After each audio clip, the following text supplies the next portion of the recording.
Good day everyone. Again, this is Mr. Alfonso Barte, Master Teacher from Valenzuela City. Today we'll be talking about strength and conditioning.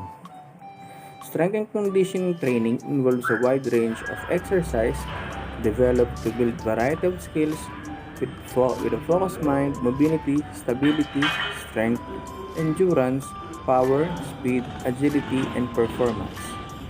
The main objective of strength training is to improve the athlete's performance and reduce the risk of injuries. We will focus on strength training with the use of free weights. Compound exercises are exercises that works multiple muscle groups at the same time. Example of these are squats, chest press, shoulder press, lateral pull downs, rows, and deadlifts.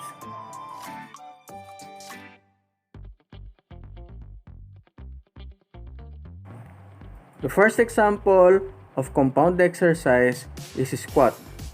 In squat, the following muscles are targeted: quadriceps, hamstrings, glutes, abdominals, and calves. In performing squats, you must first safely load the barbell into your traps and shoulders.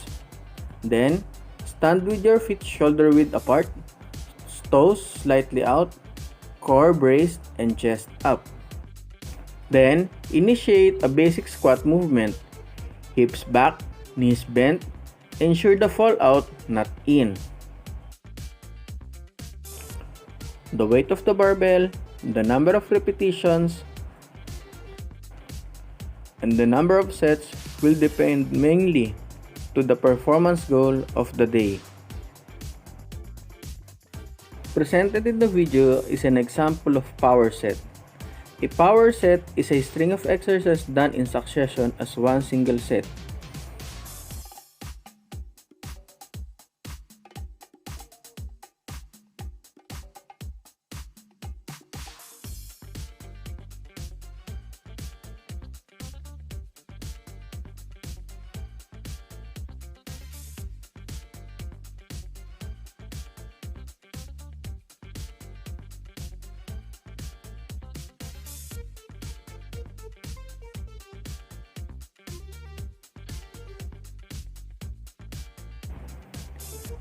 Next is chest press.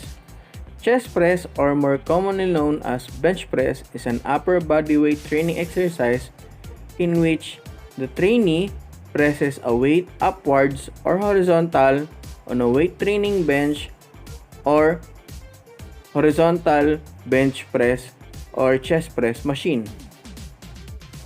This exercise uses the pectoralis major and the anterior deltoids, including triceps, among other stabilizing muscles. In performing chest press, you must first sit flat on your back on the bench. Then, grip the bar with the hands just wider than the shoulder width apart. So when you are at the bottom of the move, your hands are directly aligned with your elbows. This allows the maximum force generation. Third, bring the bar closer to your chest as you breathe in. Push the bar as you breathe out, gripping the bar hard, and watch the spot horizontally.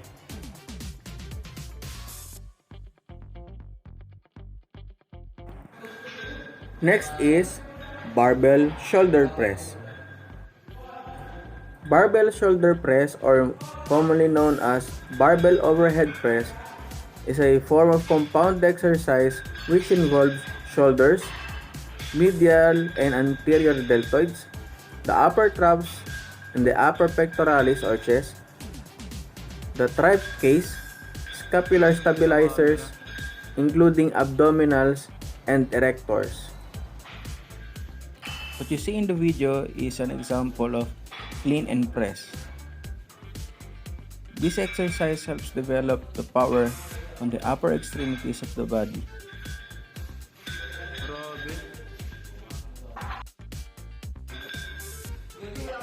This exercise also incorporates the lower extremities including the lower back, abdominals, and legs. Grabe, ganda ng camera ng cellphone niya.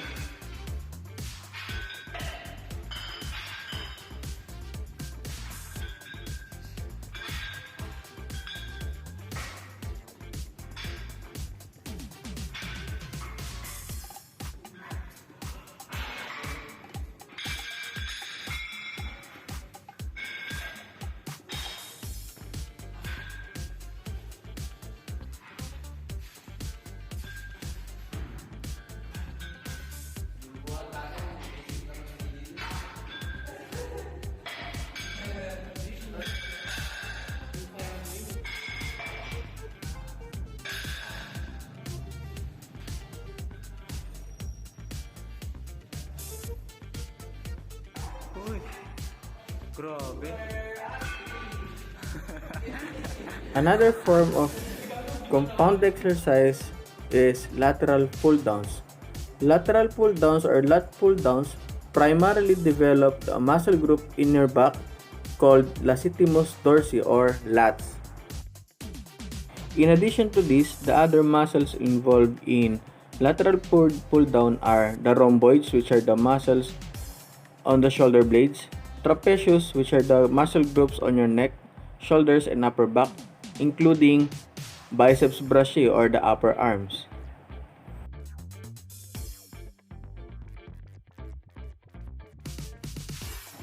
Moreover, other muscle groups challenged by lat pull-downs include biceps, flexors, and serratus anterior.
Our last example of compound exercise is deadlift. Deadlift is a weight training exercise in which a loaded barbell or bar is lifted off the ground to the level of the hips, torso perpendicular to the floor before being placed back on the ground. Deadlifts works on multiple muscle groups. The first group is called as the prime movers. It includes the glutes, hamstrings, and lats. While the second group are called synergists or stabilizers. It includes gastrocnemius, soleus, obliques, rectus abdominis, erectors and quads, traps, rhomboids, and forearms. Performing deadlift, you must first stand with your feet shoulder-width apart. Then, hold the bar with your hands just outside your legs. Next, lift the bar by driving your hips forwards, keeping a flat back. In lowering the bar, you must control the weight by bending your hips first, then your knees. Again, the weight of the bar, the number of reps, and the number of sets will depend mainly on the performance goal of the day.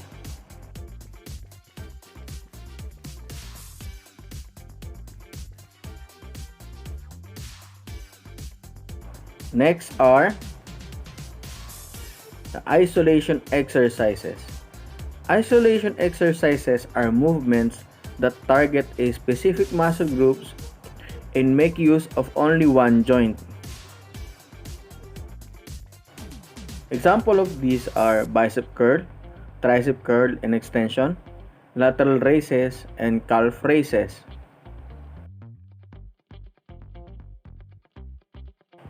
There are varieties of bicep curl. It may focus on the long head or on the short head of the bicep. But generally, the movement is flexion and extension of the arm at the elbow.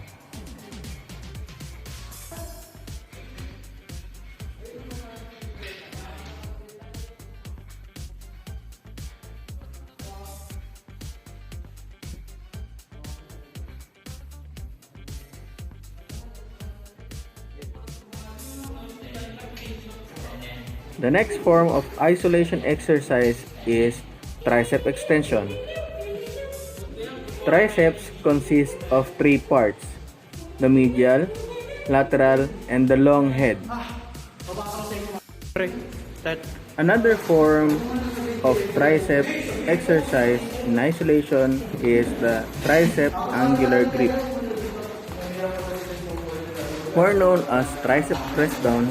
It is the most popular form of tricep exercise since it involves the three parts of the tricep.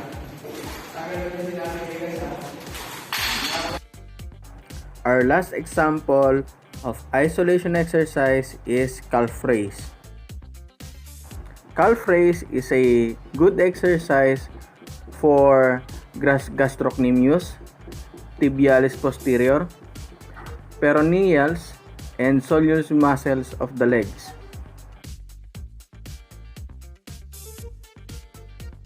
Now that we have some examples of strength training exercise, let us now talk about the principles of strength training.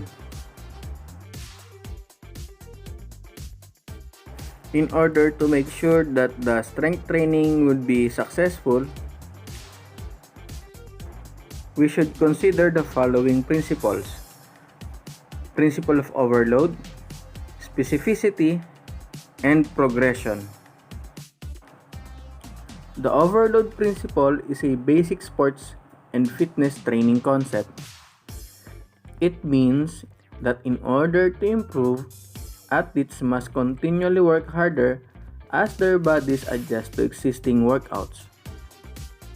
Therefore, increasing loads gradually and progressively will help the athletes perform better in his sport. The next principle is the principle of specificity. The principle of specificity states that sports training should be relevant and appropriate to the sport for which the individual is training in order to produce the desired effect. In addition, training should progress from general conditioning to specific training for that particular skills required in the sports or activity. Last but not the least is the principle of progression. The principle of progression implies that there is an optimal level of overload that should be achieved, and an optimal time frame for this overload to occur. Thus, a gradual and systematic increase of the workload over a period of time will result in improvements in fitness without a risk of injury. The principle of progression is synonymous to the FITT principle. F stands for frequency, how often you do exercise. I stands for intensity, how hard is your exercise session.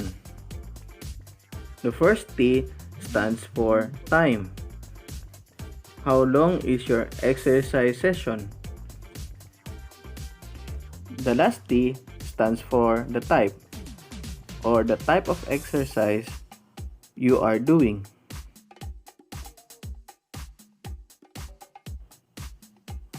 Moreover, let me share you some additional tips on designing strength and conditioning sessions.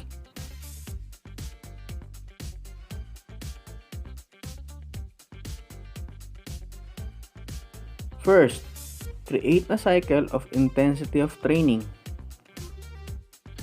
A hard training should be followed by a moderate or light training. It is a rule of thumb that recovery is a vital part of strength training. Therefore, creating a cycle of intensity of training helps us recover faster and avoid injuries. Second, focus on compound exercises. Since multiple groups of muscles are involved in compound exercises, it helps you develop better coordination among your muscle groups, which is needed to develop athleticism. Next, higher intensity lift should go first. Lastly, the main exercise should be a standard motion on the sport you are participating to.